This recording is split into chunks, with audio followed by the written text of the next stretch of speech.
there was a point in my life I became so insecure and such a perfectionist and had the imposter syndrome of what other people pleasing, what other people thought about me. And so I would be acting, quote unquote, perfect. The idea of what I thought, how people thought I would be perfect. And I really pulled in the reins of not showing people my silly side. And I would have people in my life, oh, like just show them that side of you. But I was scared to show people, like we get so scared to show our gift. And I don't know how it happened, but I used to be like really loud and bonkers and wild. Welcome everybody to Learn With Lowell. Today we're joined with Katie Chonacas. She is a Greek-American actress with 20 years of experience. She's been on TV shows like CSI New York, Cold Case, Law & Order, SVU, and has worked with great actors other than herself, like Al Pacino and Nicolas Cage. She's a voice actress and is working on a new project called Cultured Kids. Katie, welcome to the show. Thank you, Lowell. Thanks for having me. How are you? I'm doing well. I appreciate you taking time out today. Before we were recording, we were talking a little bit about the writer strike, and we were like, why don't we hit the button and talk about it a little bit? Because as an outsider, I don't understand anything. I see like Disney's CEO, Bob Iger, who refuses to step down and saying stuff. So what, as an insider who's going through these things, what's it actually like? What's it about? Yes. Great. So I became a union member at the end of 2001. It was SAG, and then SAG and AFTRA, then there was AFTRA, and then they merged. So SAG is TV and film, and AFTRA was more radio, and they merged. And so it's SAG-AFTRA. And SAG-AFTRA. A quick note, Uncle Sam wants you to help make this show successful. Subscribe and become a member today. Officially went on strike yesterday, the union strike. So before, you were mentioning the writer strike, WGA. So it's the Writer Guild of America. So it's the first time, and I think they said 68 years that both unions have been on strike at the same time. So the writer's strike started about 8 weeks ago, and the actor strike started yesterday. They're saying it could go through the summer, maybe even through the year. But the last time SAG, Screen Actors Guild, SAG-AFTRA, went on strike was in 1980. So now that I gave some clarification, what was you said, how is it being in it? Yeah, what's it like being in it? Yeah, I didn't realize there's a distinction between the two. I thought it was all just like one omnibus type organization. Yeah, so that's interesting. Yeah, because of how you framed it, I wanted to make sure it was clear. Because if you don't know, you don't know. We don't know what we don't know. So there's because of what happened with streaming services, it really pivoted the way the industry is, and so now. Basically, when you have a show, back in the day, there was Friends, the TV show Friends. And I don't know if you remember or not, but the last season, they were going to come back and like each actor, Jennifer Aniston, blah, blah, blah, one of them, they were going to get $10 million an episode. Well, those days are long gone. Like those long series are long gone. They're more like limited series now, shorter content, and then it goes to Peacock or Netflix. It goes to streaming services, and it's exclusively on that. So there are stipulations about residuals, and that's how actors get their health insurance and other retirement, right? And to live off the residuals. So it's like passive income from the hard-earned work that we do. That's like dissipating basically. And also with AI, so there's stipulations there. SAG-AFTRA is not against AI. I love AI. I've been utilizing AI for a few years. So SAG isn't against AI because they're hip to technology and evolution, but there's a lot of greed with the other side. And right now, from what I've seen and what I've been told, their stocks are down. And so they're wanting to hoard and make more money and pay actors less. So so by the time the new contract comes in 2026, they still want to be giving 2020 payment. And as life continues, the prices go up. So you can't be giving someone 2020 payment when you're in 2026. It's just unjust and it's not fair, right? So they know AI is going to be a big part of it. They don't know how it's going to look exactly, because literally with AI and with Web3 technology, whatever happens like in a day is like a month. Whatever happens in a month is like 3 years in Web3. It's like just the technology is moving so fast. So no one can really say, but maybe there can be some kind of smart agreement where, you know, they have some certain deals in place. I haven't seen the full deck, so I'm not equipped with every single bullet point, and I'm not an attorney.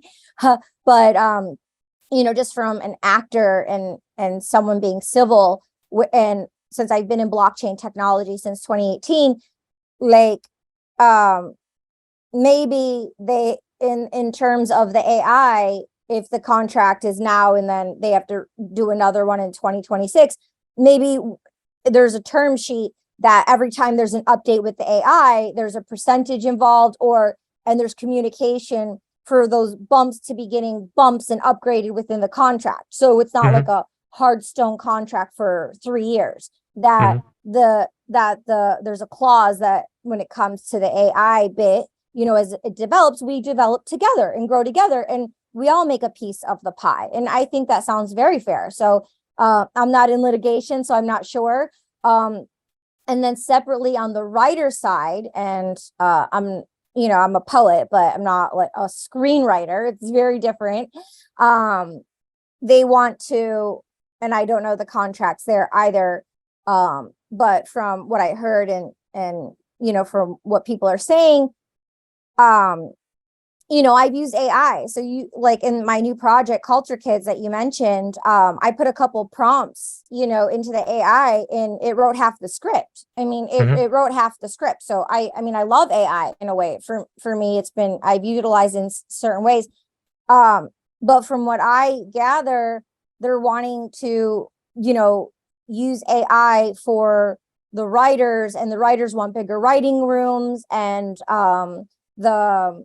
they're wanting to, you know, not pay the writers, and wanting to implement the AI, I think, to, you know, make writers obsolete, right? But you can't ever make writers obsolete. And so, you know, there's the writers, and then once you have the writers, sometimes they bring in ghost writers, right? Well, they'll do a polish or something. There was a really beautiful article that came out. I'm going to tell you the article right now, because it is such a great article by something Flower. What's her name? One moment. Ruth Flowers. She did a Fast Company on fastcompany.com. She did a beautiful article, Ruth, RUTH Flowers. If you look up her article, it's a beautiful article, but she goes into detail. And these are things I didn't know, right? So there's the casting directors, there's producers, there's writers, there's actors, and we're kind of one of all the same. So what happened is with the writers, they have to like do rewrites and do Zoom calls, and they do all of this work, and they're not getting paid for it. And like me as an actor, I'll read a script that's 100 pages, right? And that could take a few hours. And then you're doing research that could take 30 minutes to a couple of hours, depending on what the role is, TV, you know, film, the director, watching some projects, the tone of the show, depending the turnaround time on it, and then memorizing, being off book, and then paying a coach to read with me, paying and then having it be taped. Like there's all these fees involved, and like 10 hours of work, let's just cap it at like that for the preparation time that an actor doesn't get paid for at all. And so writers do the same thing, and they don't get paid for their preparation and the emails and things that they're doing, right? So in the article, the writer talks about, you know, being able to like bill for the time she spent doing these certain things. And before the pandemic, me as an actor, we would go into the casting offices. So let's say, so there's a difference between studio and independent, but let's just say studio for now, for right now. I would be in LA, I would go to Warner Brothers, I would, park on one of the lots, and then I would check in with my ID. And then, if it's blazing hot on that black tarp, you're, bringing 2 pairs of shoes because you want to look really hot for your audition. If you're like, wearing a certain like skirt or something, or, wanting to, be a certain way, but you're bringing different shoes. So you're walking along Warner Brothers, not stomping around in stilettos. And then you get there, and then you have to cool down, and then you like sign in, you go to the bathroom, you're like, preparing yourself, and then you go in and you have like 5 minutes or less. And it's like and then you drive, and then you go, and then you do it again. It's like this whole process of energy. So when that shut down, and I was able to do like self videos, how we're doing now, for someone like me who, and other people can probably relate, who have maybe some, insecurity issues or anxiety, did I do good, blah, blah, blah. Like, you can do it as many times as you want, and then cut, take, but then you're also worrying, the technical aspect, if it was recording or not, and then editing and getting in the way of like the craft, so you have to like put a different cap on. So circling back around to what I'm talking about here is, when those things happen, the production paid for the casting directors to go into these offices on these lots. So now production has cut a lot of costs, because they're not paying for casting directors in these offices. Yeah, it makes sense. So there's those costs are have cut tremendously. And now casting directors can travel around, and not have to just stay in LA or New York or a big city, wherever they're shooting their project, because they can look at the self tapes on here. Yeah. So I've said this to some people, and I'll have to like learn more and everything, but for me, it's like, okay, if the production hires a casting director and they say this is the allotted budget, now they don't need a budget for the offices, right? They have a certain budget, and then within the certain budget, the casting director ideally knows how much time they have to cast each character, how many people they get to see. And I feel, as an actor, and I'm not a nominated committee or anything like that, but I've said this because I've been thinking about it lately, but I'm gonna tell the union my thought, like, because the health insurance used to be $15,000 a month, and now you have to make $25,000. I'm sorry, it used to be $15,000 a year, and now you have to make $25,000 a year, and a lot of people, can't pay that. And I think it was like 15% of the union. There's 160 union members. I think 15% of it actually have Division I insurance that could pay the 15,000, and now it's 25,000 around, so, or 26,000, 25 or 26. And so I have an idea, is like, if the casting director is allotted to see so many union actors, right? And the idea of like how the writer said from the article, billing for her time for Zoom calls and things like that, that for every union audition an actor has for TV or film, they, one, get a stipend, like something, for their energy and their time that they put and committed, and make that a part of the production budget. One, and two, they get maybe a point, right? So then when it comes to the insurance time, where you have to look at the year's work that you've done, that, oh, this person did 300 auditions, but they're missing the insurance by like $1,000 or $100 or $15. Like, you use that point system to allocate so they can have insurance, right? So I think that's just one creative way. So I don't know how that would, work, but to balance and make it more, feasible. And I don't know. So we'll see, but I'm definitely gonna put that out there. But yeah, basically in a nutshell, one other thing is I do a lot of voiceovers. And my number one thing right now with who I am and where I am in my career is animation, series, TV shows, movies. So, a goal of mine, would be, being on a lead on a series regular animation show while, starting a family of my own, because you can be anywhere in the world. And just like podcasting, it's remote. We can be anywhere in the world. So it saves a lot of time and energy, so yeah. So those are some things I was thinking, but that has come to a halt. So the commercial contract, so commercial voiceovers, on-screen commercials, it's not the contract. Video games and audiobooks. So I'm doing a lead in a new podcast series that I'm recording next week. And I'm acting in it. Alex Keys, she has the keys to the truth. And it's this, she's a podcaster in the scripted series called Blood Forest. And I recorded it last August. It came out last October, and it's 10 episodes. And they like the character Alex Keys so much, they reprise the character with 3 episodes. And the script is called Hunt for Red Gold, 3 episodes, Alex Keys. I do it next week. It's under the audiobook contract, or else I wouldn't be able to record it next week.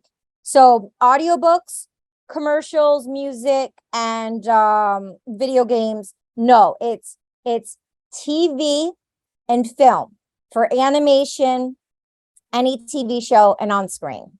That's the union. It's I'll stop there because it was a long-winded answer. Yeah, no, I think you covered the bases really well, though. So it sounds like you guys are getting, like, writers and actors are being squeezed by both ends. So there's been AI coming in and kind of chipping away at the perceived value of the skills that it takes to do the work. And then at the same time, we've had technological advances that has allowed remote work to happen. So the costs have come down. And yet at the same time, you have people like the Bob Iger guy that says, oh, things are really expensive now. The stocks are dipping. We're going to hoard stuff. But you've already cut costs by like 20, 30%. I think most like desks in an office are like $10,000 per desk in an office. And so if you no longer have that desk to just do the production of the film, and then you have like the filming location instead, or maybe like something over Zoom, but that's a huge cost differences. And the problem is that you as an actor, the writer's not seeing any benefit from that. And the contracts as they sit aren't allowing for the changes that streaming has brought in. I think a couple of years ago or a year ago or so, like, time is kind of weird and fluid in my head right now, but I think the lady who played Black Widow, they changed the deal where they went from being like in the theaters to just like streaming, but her contract was based on the numbers that you do in the theaters. And so she was left out of a lot of money, and she was trying to renegotiate it, but then, Disney just kept saying no. And then she had to like sue to get appreciated. Oh, Emma Stone?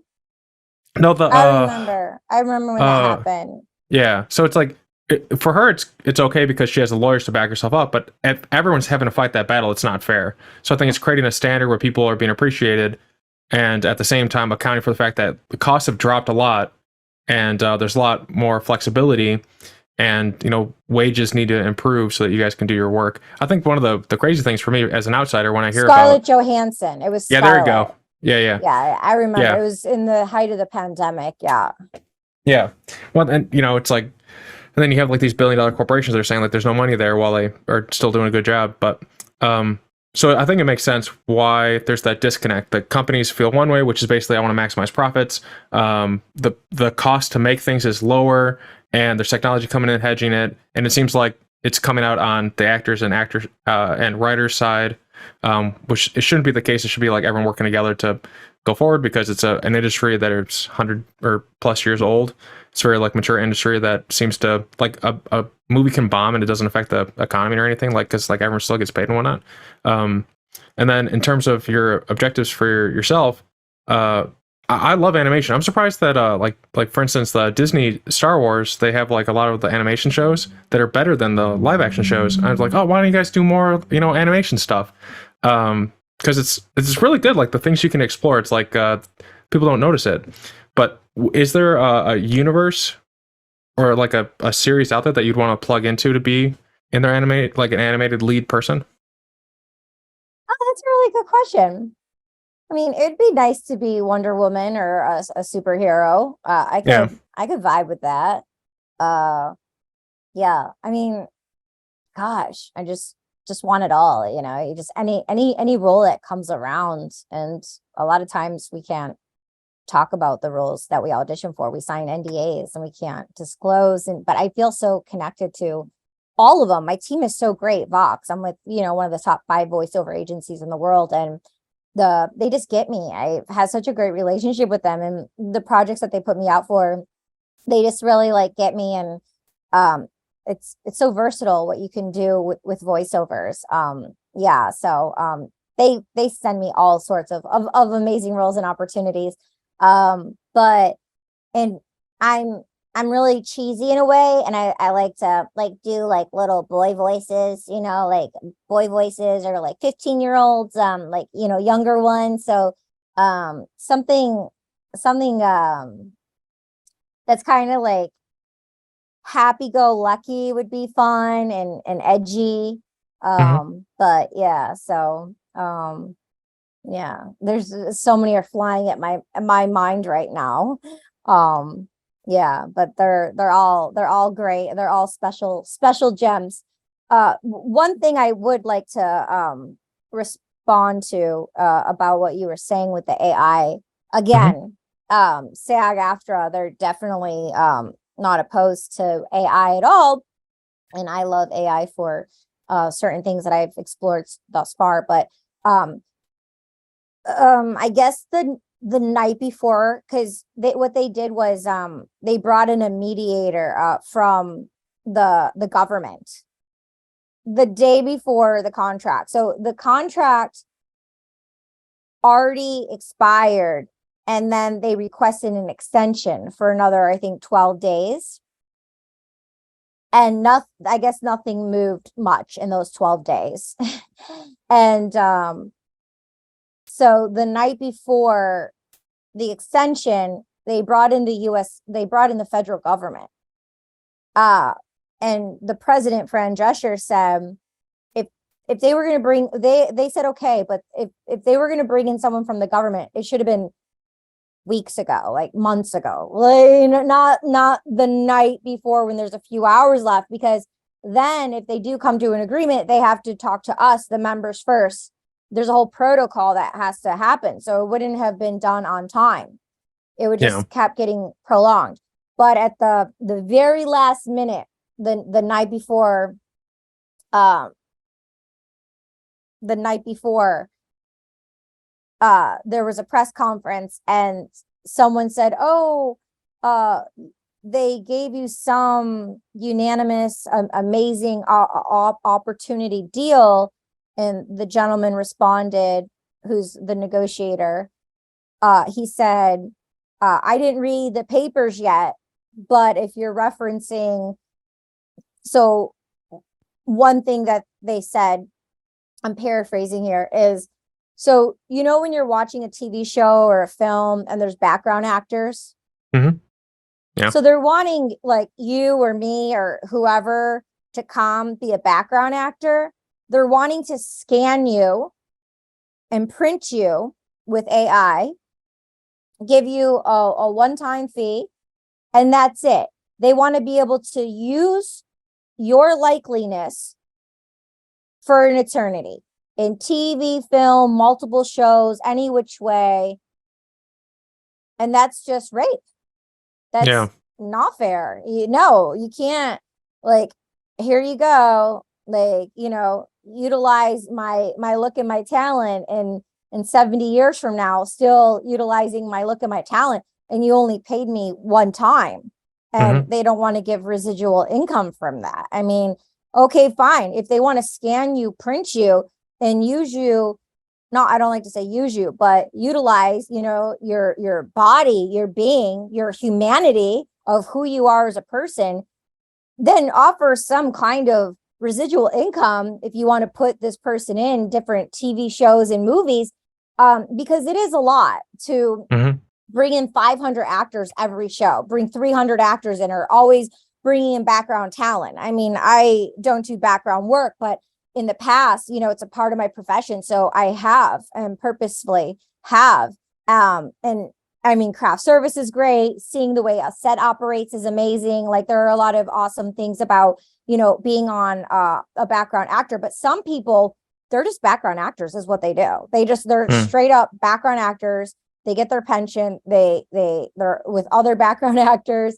They make a good living, and there's so much downtime. Like, literally you're on set for like 10 to 16 hours. There's so much downtime that you can like read a book, like do other things. Like, you can straight up start your own business, like, while being on set as a background actor. So I understand them wanting to,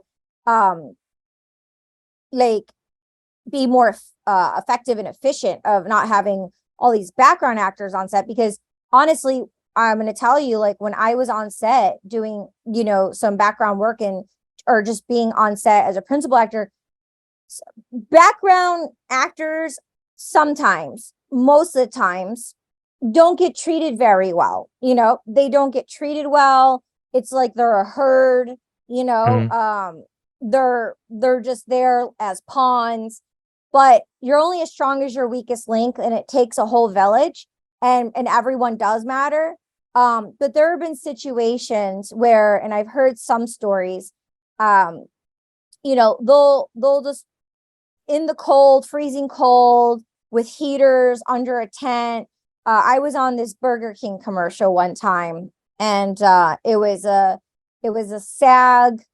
It was like a low budget Burger King. I'm talking Burger King. I don't even know if they do union stuff anymore, because a lot of the jobs, like, for a long time went non-union. I don't really do commercials. My type really doesn't get hired too much in commercials. But I did this commercial one time when I was in LA full time, and it was for Burger King. And they're like, the village was outside where everyone was on the cameras, video village, seeing what's going on. They had about 50 actors in a tent in the cold outside. It was raining, and there were huge electrical wires, you know, everywhere, and all the actors were walking on them. Like, they could have gotten electrocuted. The union was called. Someone came out from the union and saw what was going on, and they had to take the actors and put them inside the Burger King, not where they were shooting, but on the other side of Burger King. I mean, that's how bad some people, or how thoughtless some people are, you know, in a low budget union commercial. Like, I can't imagine what happens on non-union sets where the actors aren't protected and the crew and the people aren't protected. You know, it's vicious. So, I mean, that's one of the, you know, great things about having the union, to be treated properly, and you can report it and someone comes to set immediately, or they can shut a production down.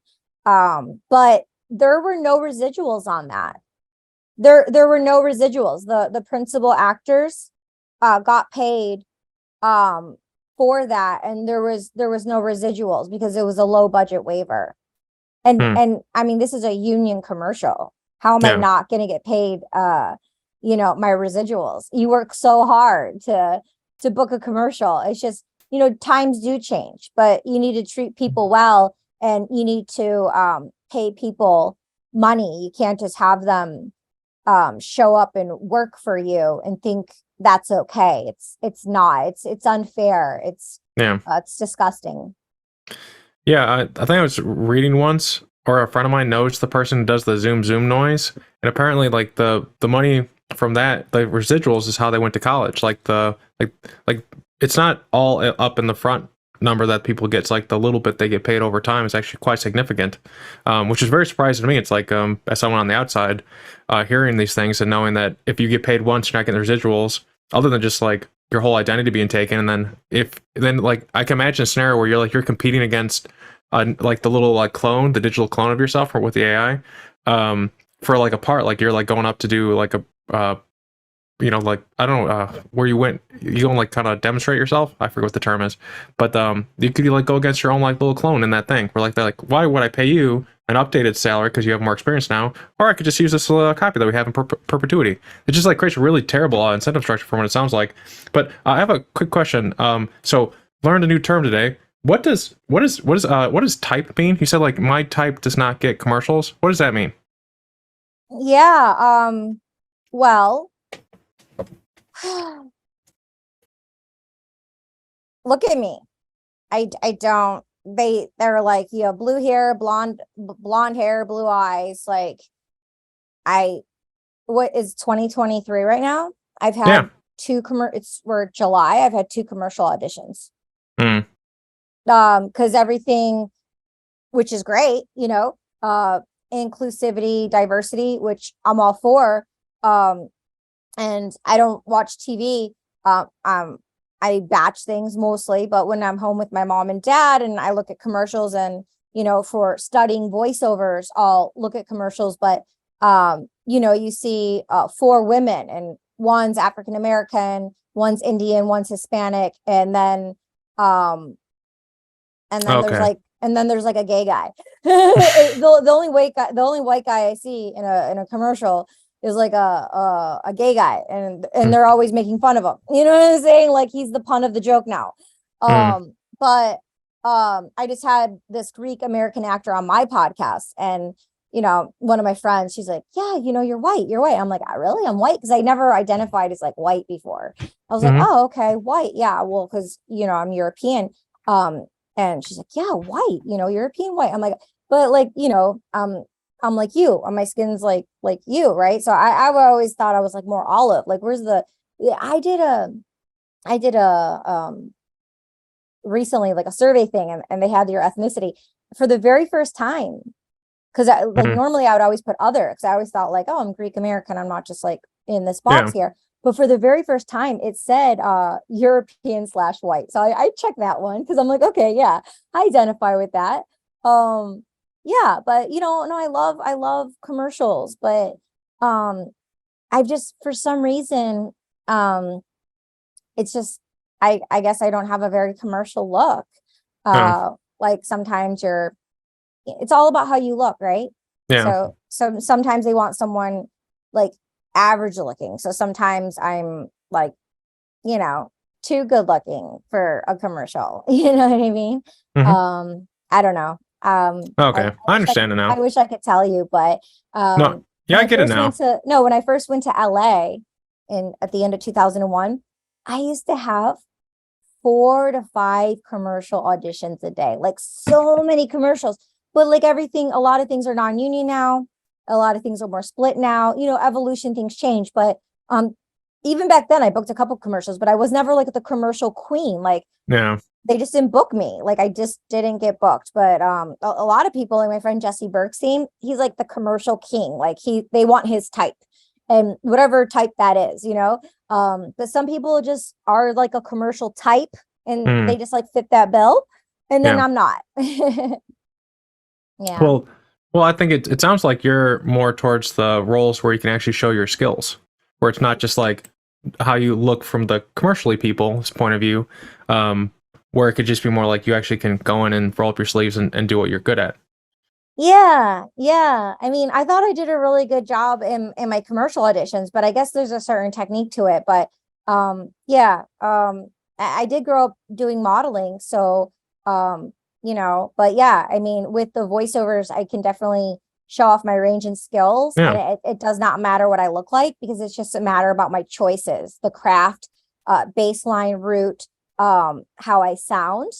And then for acting on screen, I love being goofy, and I've always marched to the beat of my own drum.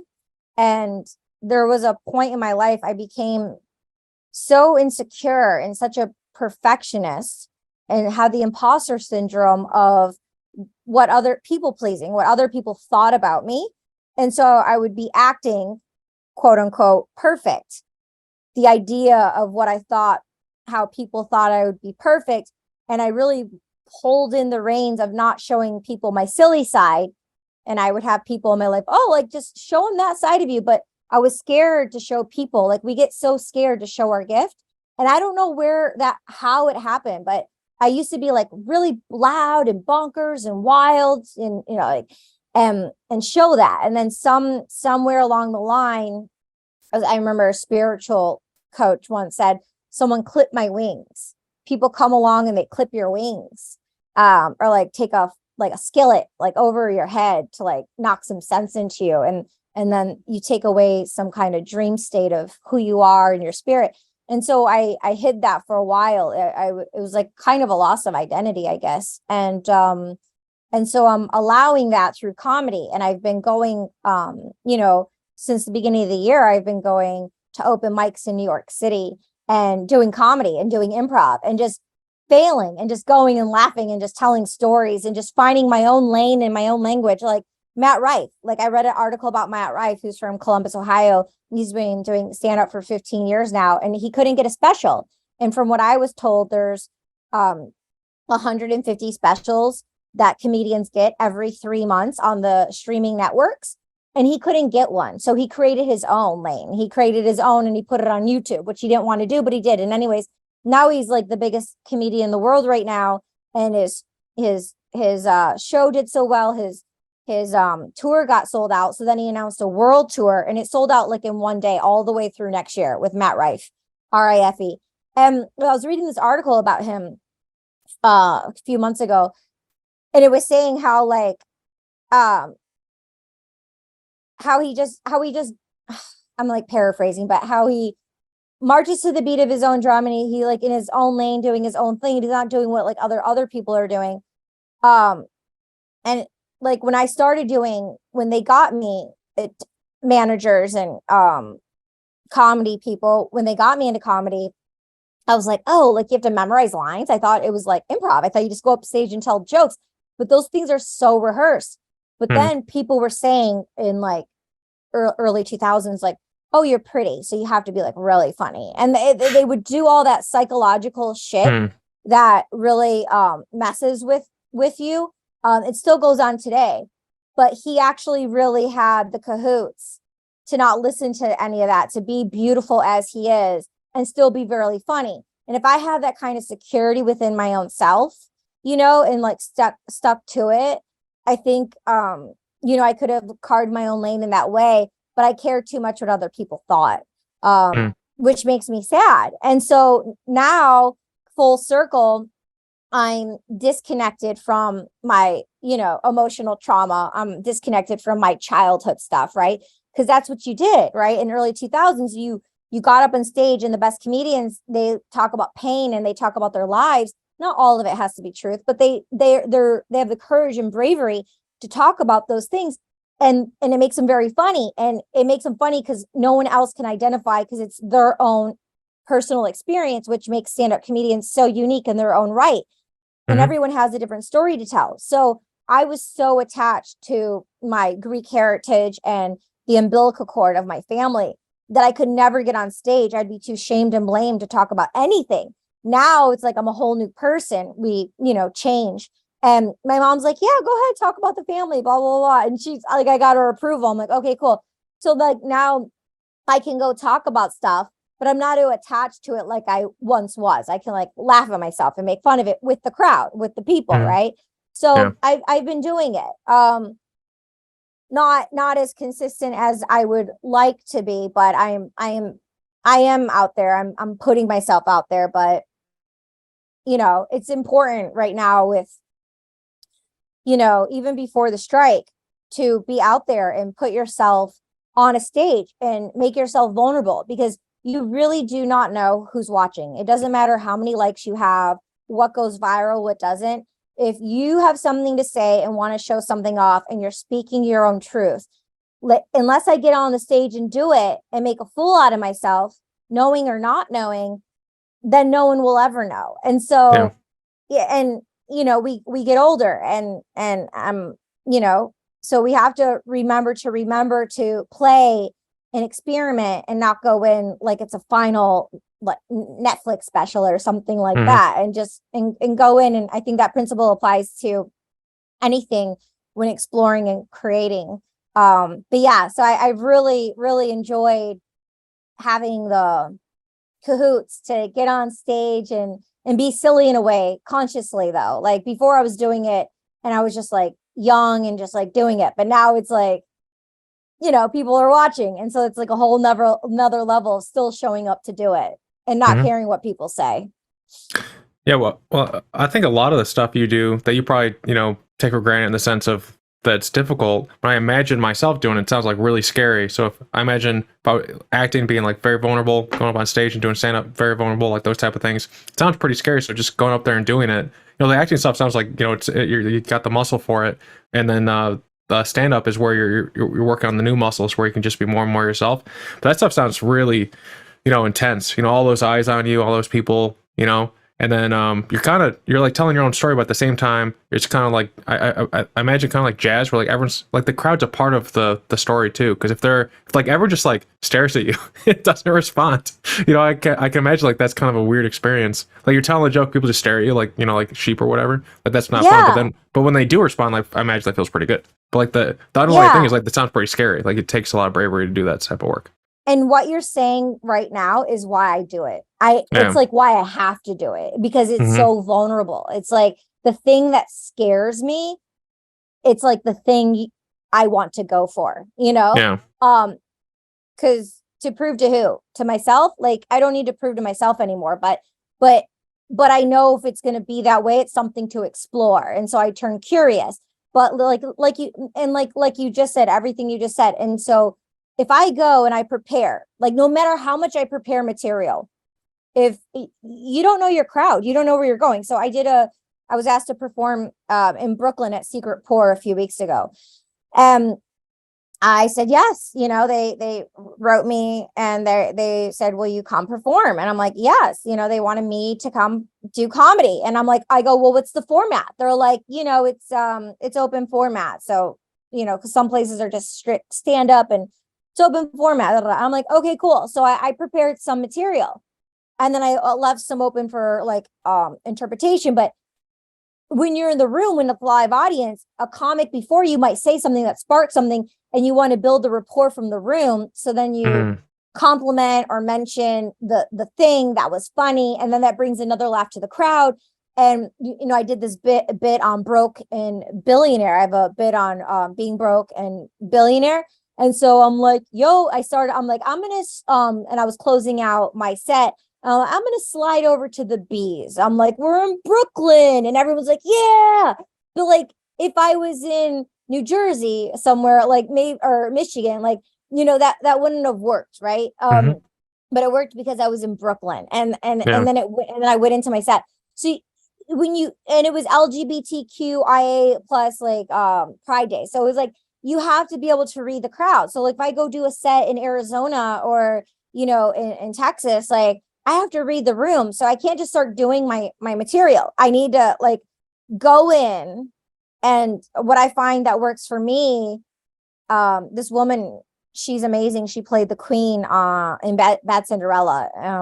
I had her on my podcast, and Andrew Lloyd Webber did the Bad Cinderella, and she studied medieval times. And there's this like Hildegard woman, and she was this like intuitive and spiritual, and the Pope and the people, they allowed her to be her, and like leaned into who she was, because what she would do is she would say, I'm paraphrasing, but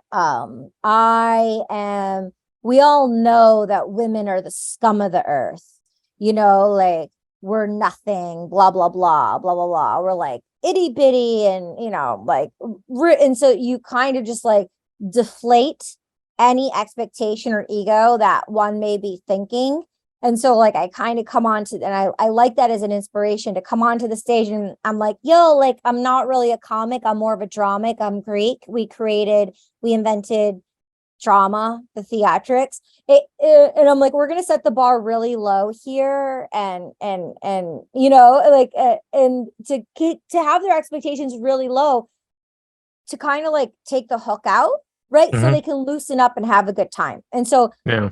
I just recently found that works for me. Otherwise, people are looking at me and they come up to me, they're like, you're just so interesting. You sound really interesting. Or like, they're more focused on how I look and how I sound instead of like enjoying the comedy with me and in the story. But if I just kind of shatter that from the beginning and like dismantle myself as like, like I'm not a comic. I don't know why I'm here, really. And you kind of open it up that way. Mhm. Look, you're laughing. So kind of like it breaks the tension. So Yeah. and maybe it breaks the tension for me too. And it gives me that power to go in full blast.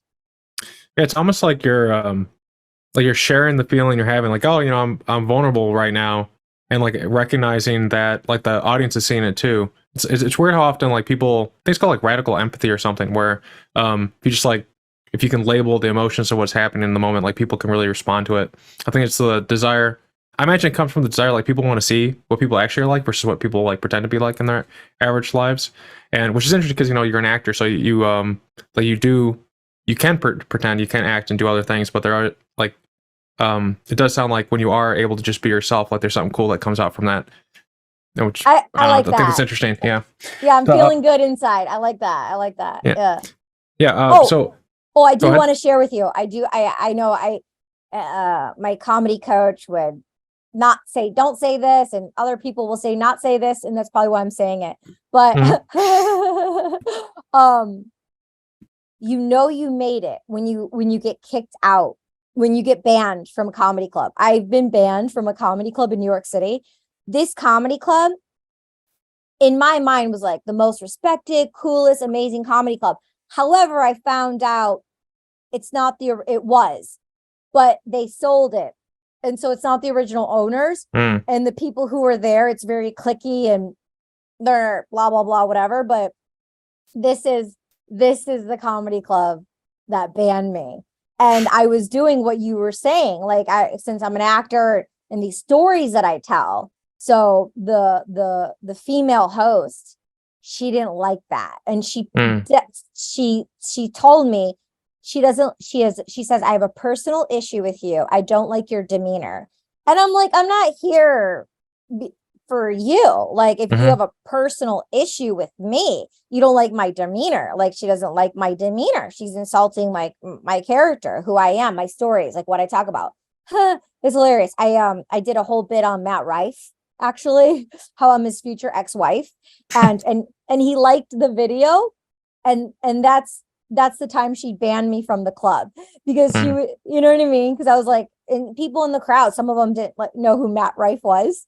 But yeah, I don't know. I just think it's funny, because I think the important thing that why I bring it up, because it's funny, and the other thing that I bring up is because utilizing my voice, and it's a responsibility, because do you know who I am and what I've done? Like you said, I've been in the industry for 2 decades. Like, does this woman know me?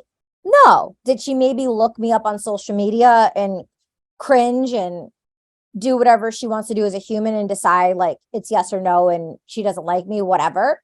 Fine, whatever you want to do. I don't know how much research one did or not. But the point is, the psychological issues I told you when I first doing stand-up, and what I heard and how small it made me feel, and it kept me from doing what I loved. And now we're in 2023, and what have we all been through as a society to shame and blame and take a young woman who has been around the world and has worked in many areas of their career. There are people on that stage at that club who say that they're depressed and that they want to kill themselves, like, if in their bits. Do you understand the importance of mental wellness and what we're all going through in many areas, and how difficult it is to be cooped up in 2020 and then to come outside and to have the courage just to get back on the stage after all of that? Like, put all that aside. It's people don't do that because it takes courage and vulnerability, but then pile on George Floyd and all the things in the world and being cooped up inside and people like, being depressed.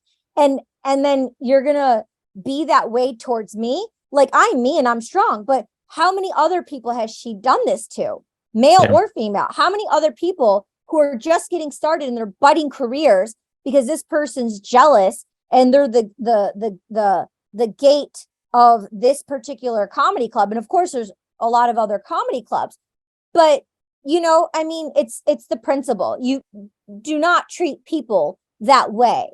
And then hustle the people. That she wasn't even giving them their full 5 minutes, and she was letting walk-ins come because you only can sign up on 12 online. And that should be it for the hour. But she would, take the other people that would come in through and take their money and pocket it. And it's like, and give people less time and her take more time. Like, it's unethical and it's wrong. So that's like one of the reasons why I bring it up too, for any, one artist that could be listening. And it doesn't have to be stand up. It can apply to anything. If you're going and you're doing something and you're curious and someone's mean to you, yeah, go somewhere else. Don't hang around toxic behavior, but also like be okay to don't think it's you. Because most people inflict, a lot of people have emotional abuse. A lot of people think it's them. Did I do something wrong? Out of sincerity, did I do something wrong? Did I do something? It's something, no, it's not you. If it is you, right? But if you think it's not, then talk to the manager, talk to someone. Obviously you can go somewhere else, but also like, don't put shame and blame on an individual because someone else is having a bad day, and be okay to, be in your power and speak your truth and tell that person to like F off. You know what I'm saying? Yeah. So yeah, I just don't like seeing this. I remember this one guy, like when last time I was there, he just kept always talking about how depressed he was, and people are going through hard times, and you don't have to be kumbaya and nice to everyone, but you don't have to be like rude to people. Like, you know what I'm saying? And I mean, like I said, if they're doing it to me, and who am I? I'm no one, you know what I mean? But like I've worked in the industry for, 2 decades. So yeah, if it's a newcomer coming along, don't allow people to treat you poorly. Or if you see them treating other people poorly, like make space for them, and I wish someone told me that earlier on in my career too. I already was naturally strong, but to have that communication when you just want to do everything right. So you don't they didn't use the word canceled, but they use the word cancel now. But, you wanted to be perfect, or I wanted to be perfect and do everything right and make everyone happy and make everyone like me. Obviously, we can't make everyone like us, but yeah, I think I'm clear on that topic. Yeah. I think I read about these types of stories where in the creative industries, like there's a lot of people, it's like you have to be really vulnerable to be successful. That's what I'm hearing what you're saying. Like when you're vulnerable, you're able to be successful and stand up. And when you have to do acting, that's vulnerable to, be a different person, like to, have those skills. But so you have to be vulnerable. But then I hear about these stories where like there's a lot of people who are like really catty and mean to each other. Like they see someone as a threat. Like, oh, this person, Katie's really talented. And instead of saying like, hey, good job, Katie, like that's really cool, I'm gonna like just like boost you up a little bit. They'll like still say something mean to you, or like put you down in that way. I don't know how people navigate that. That sounds like it feels like you have to be like, you can't even have your armor up because they're coming at you when you're trying to be vulnerable at the same time. That sounds really difficult. hard. It's difficult, and it happens non-stop. I can't believe how much it happens. I literally, like, I did an Instagram story. It was, who is it? Oh God, who is it on the Instagram story? It's not Carl Jung. It's Mark Twain. The more I learn about people, the more I like my dog. So it's great that you're bringing up this topic. It's really nonstop. You have to emotionally, like, you have to have your prayers, you have to have your meditation, your exercise, your go-to thing, whatever you do, to be so centered in oak tree with yourself, in life, not just in entertainment, in any field. But yeah, it's pretty ruthless, and be around people who emotionally support you and uplift you. And it doesn't have to be a lot. It can just be a couple. And as I explore life, God, this could go in 2 different directions. So, all right, bear with me. So, you know, as we go through life and where I am now, you know, like I said, I cannot make everyone like me. It's just, that's just the way it is. And something happened in December, and I secretly retired. I didn't announce it. You're maybe the second person to know. I didn't, and I'll explain what I mean. I retired from the rat race. Tony Robbins talks about your blueprint, and I have it on audio. It's amazing. And he talks about your blueprint, and he talks about upgrading your blueprint. And I remember when I first heard it in 2014, I'm like, oh, my little girl dreams. How far have I come? They anchored me to give me a desire to where I wanted to go. But then you can retire or upgrade your blueprint. So I've been aware of that since 2014, but something happened in 2012, and not 2012. Something happened in December of 2022, where I was in LA for 6 months. I was going nonstop in the blockchain world, like meeting everyone IRL, like going to all these events. Like I probably went to 120 events. I went to so many events. I was like nonstop. I was so nonstop, I like fainted last October in LA. So I'm in Art Basel. I'm speaking at Art Basel. There's 2 events. As a female, I raise funds for these 2 events for 2 different Latin communities. And there were 4 artists. So I'm an artist, but I'm also a producer. And I raise funds for these founders from 2 Latin communities who are founders to have an event to put a fork in the road for Art Basel with their name on it, and not my name, their name. And it was an event for artists. Mm-hmm. In one of the events, I allocated some leftover funds, and I made sure all the artists got paid. I premiered Culture Kids there. I made sure all the artists got paid, because the thing is, all artists need to get paid. And a lot of times these brands and people, they'll be like, oh, like, here's the event. We're going to plaster your art everywhere. We're going to expose your name and let everyone know who you are. And there's going to be money for food and drinks and the location. But you have to fly here and get your own hotel and buy your own food. And you get the memories and you get photos of the night. No. Great. Yeah. But let's as producers, so I did this. Let's as producers allocate and make it so there's funds for the artists as well, so they can pay for their expenses, or at least take care of the expenses, right? That should be implemented into the budget. Like, hands down, it should just be operated that way. So it was me putting out a lot of energy, me doing all that. I'm very proud of it. I did it all because I wanted to. And there was 2 events, and there was a lot going on. And when it comes to money and events, you see how people are, and the way, and some people learn this lesson like really early. And if I would have learned this lesson like decades ago, I would have saved myself so much time and so much energy in so many ways. But I got it. And maybe the lesson was taught to me, but I didn't get it. But I got it in December, and I totally got it. And I saw the way the people were, and it was, my energy was so low. I was so drained, and I needed to learn my own boundaries too, of how much I was giving. It's something for me to learn, right? It's not the other people. It's what I allowed, right? So I'm aware of that. So after December, and I went home to my condo in New York to rest. Then I booked this huge voiceover job, and it's not out yet. It's coming out later this year. And I booked this big voiceover job. So then I flew to LA the last week of December, and I did the job.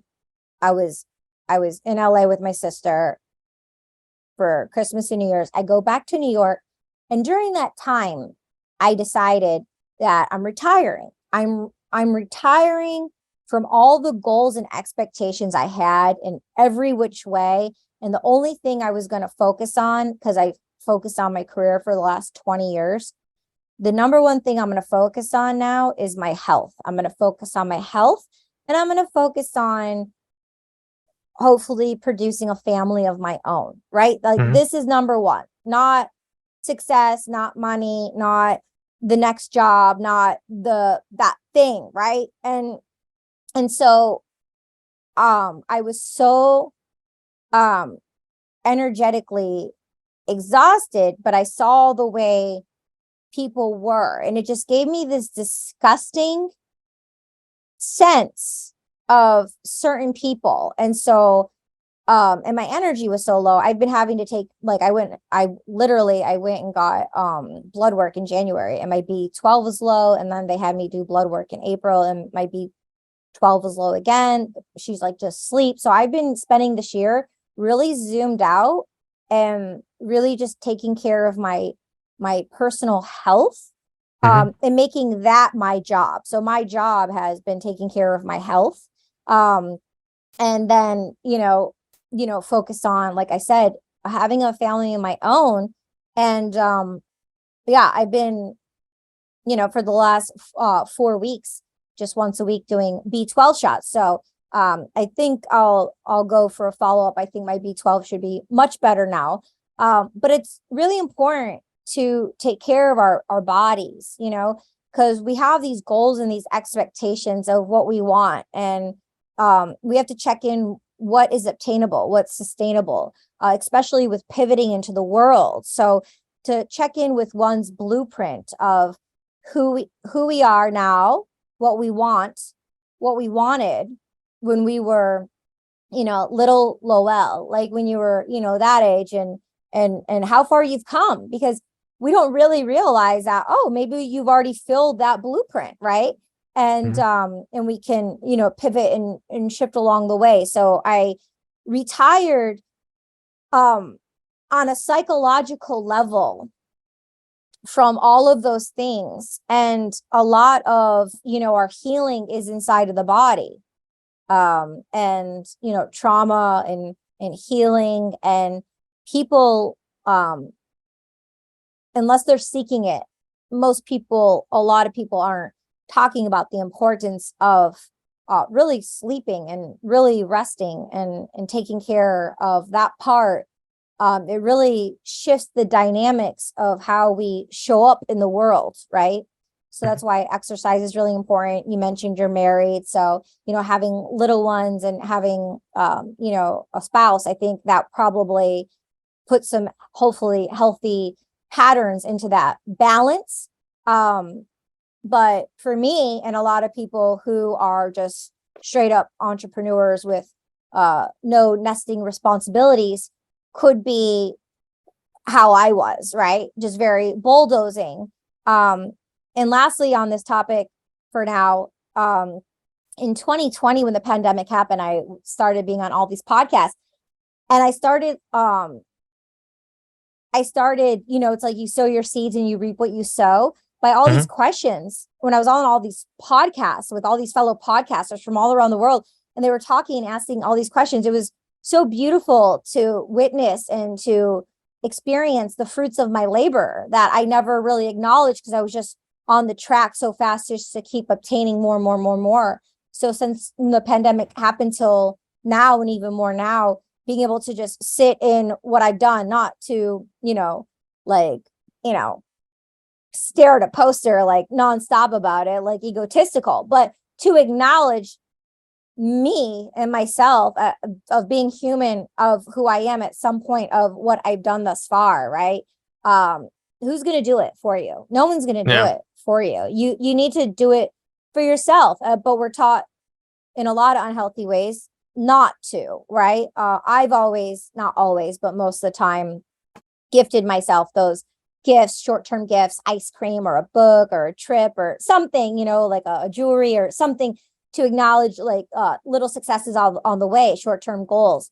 But what I'm sharing with you is a big dynamic shift in my life, because I actually have the other two-part thing here that I'll mention, and I'll stop speaking.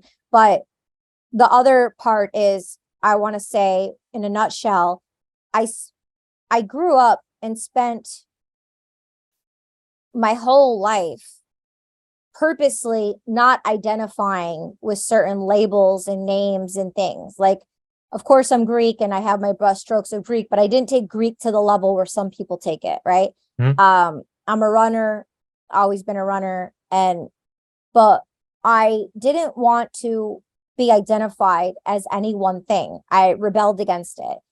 And so now I've been sitting and reflecting of who am I? And I just put the Greek American flag on my Instagram, and I've been exercising, and I'm now vocalizing about the strike. I was never doing those things before, because now I didn't want to be identified as any one thing. But now I'm liking and seeing and taking it slow, the power of, now that Socrates, know thyself. Now that I've experienced life thus far, all of these years, I know myself, I've rested. So now that I've completely rested in a way, I'm starting to build, I'm operating at a different axle, and I'm allowing myself to bring on the armor, or, the patches of Greek. I'm an athlete, I'm a runner, I'm an actor, I'm in the union. And so I'm building now and identifying of who am I, and allowing others to see my identity of who I am, because I have finally figured it out, and it's really exciting. Yeah, I had a friend who went through a similar thing where he went like deep into like reading about Augustus, I think it was, it's like a Christian guy, and at the end of it he came to a similar conclusion where it's like, I want to be married, I want to have a family, like I've done the career stuff, and I'm not going to stop doing the career stuff, but like I know what my priorities are. And I think it was like over like 8 months he went from like not having those type of things in his life to like having a wife, and his whole life changed. So it's interesting to see how often, when you know what you like, even the direction you want to go in, how things just kind of like work. It's like, I feel like life kind of works to help you when you know what you want for yourself. And so I don't know, New York has a lot of eligible people for marriages, I bet. I know a couple people in New Jersey, but they're probably, I don't know, they're kooky people. But so I wouldn't be surprised if by the end of the year you're already like meeting really nice people and like have a family, and a different, like, there's also multiple different definitions of family. I think you mean like kids and stuff, but there's also like friends and stuff that could be around you, and like surround yourself with people that are more supportive. Because it sounds like the event in December, there's a piece of advice I heard, which is when you talk to someone and you walk away from them, did you have more energy or less energy? And so when you are around people that are just constantly taking energy from you, and you're just like depleted, it's like you're in the wrong spot, because like you're left empty by the end of the day. And so it sounds like you're on the journey to find people that you walk away from and you feel great. They make you feel heard, seen, and appreciated. And well, I do. Sorry, go ahead. Yeah, no, go ahead. I was gonna say, I do have. I'm in Southampton right now, and I do have those people around me. My whole entire life, I've had those people. I'm just making sure to, you sow seeds. So I'm giving the good people who fill me up more attention than before, when I was giving everyone my attention. So being more intentional and selective, and knowing it and feeling it. So before I was naive to it, and I didn't realize it. Now I can show up and feel it and see it a lot quicker. And like you said, be able to walk away. Yeah, people appreciate you differently when you appreciate yourself. I've noted a couple of my friends, they started in certain relationships with their family or friends where they were just kind of the person that was kind of like the third wheel. Like people just expected them to be there, expected to do X, Y, and Z, but they never got the thank you or appreciation that they deserved. And I was like, well, maybe like I'll just like gently like, try and get them to be where you're at right now. And literally over the course of a couple of years, like their whole friend group's changed, where now it's, oh, what would you like to do this weekend? Or like they're much more pivotal to those things. And sometimes it was like moving away from certain friends and closer to other ones, but it was just like, it seemed like when they stood up and realized what they wanted, and how they value themselves, like really just changes how everyone else views you, which is kind of, I have like this hypothesis is like, I like this idea where it's like, it's kind of sad that you have to value yourself for other people to treat you well, like in that way. Like I wish like people could just treat like everyone's like, we're all one species, like just treat people with respect, like we were talking about earlier. But a very like just like a key way for anyone listening in, if you're getting this type of feeling from the people around you, take time to reflect, like Katie's been talking about, because it's a big change. You know, it's like, do you want to go out and drink this weekend? It's like, no. Well, what do you want to do? Suggest that as an alternative. Like, just like little things, but it adds up really big. Like 1% different every day, and you're like, what, 3 times different by the end of the year? So, yeah. And like you said, you just said a simple one that, that's just common, but like, it's just like the quality of one's choice. So you mentioned like, oh, do you want to go out and drink? Like, I'm not a big drinker at all. Like maybe I'll have a red wine or something, or, I'm not like a big drinker. So like, I would be like, going to do yoga or going to the beach or riding bikes or, where are we going? Right. I mean, especially since the pandemic. I mean, like, not going to clubs, it's like, where are you going to meet people? Like, how are we spending our time? Because, Gary V, I always bring him up. I love Gary V. He, at a Worlds event in 2018, he said, Dr. Joe Dispenza says we have 60 to 70,000 thoughts per day. 90% of those thoughts are the same thoughts, and most of them are negative. So we're firing and wiring like a track. I'm firing and unwiring. I'm firing and unwiring. And Gary Vee says we can focus on one thing at a time. So what are we focusing on right now? We can only focus on one thing at a time. And I think we talked about that earlier too, about like focusing on one thing. And I was saying that, multitasking, you have that gratification, the dopamine that we're getting things accomplished, but actually it's taking those tasks longer. Yeah. So I always ask people for books. I think this is a great time to ask, what are some of the things that you mentioned some of them as we were going, but for people who are creative, people who are having similar problems in their lives, it sounds like Tony Robbins is someone, The Blueprint. I haven't read the book, so I assume that's a book title, but what are some other books or resources you recommend people to get where you are right now? Yeah. Or just in general. Yeah, sure. I just read Free to Focus by Michael Hyatt, which is a great book. There's a book by Bethany Webster, Discovering the Inner Mother. Like it's an amazing book. I definitely would say that one. I have, I think, over 150 episodes on my podcast. She's all over the place. So I have amazing guests on the show, scientists and doctors. And we talk about books all the time. So I would definitely, tune into some of those episodes. It's streaming everywhere. She's all over the place podcast. So those are some great books. Caroline Myss, I think I did an episode like just on my book recommendations, but Caroline Myss, MYSS, she's a mystic intuitive. She's amazing. And on Libby, Libby, you can download it. And it's through your public library. You can download up to 30 audiobooks per month for free. So depending on the topic, there's so many great books. The one I'm reading right now, it's right here. I just started reading it, but it's I think number 2 book backed by science. The Body Keeps the Score.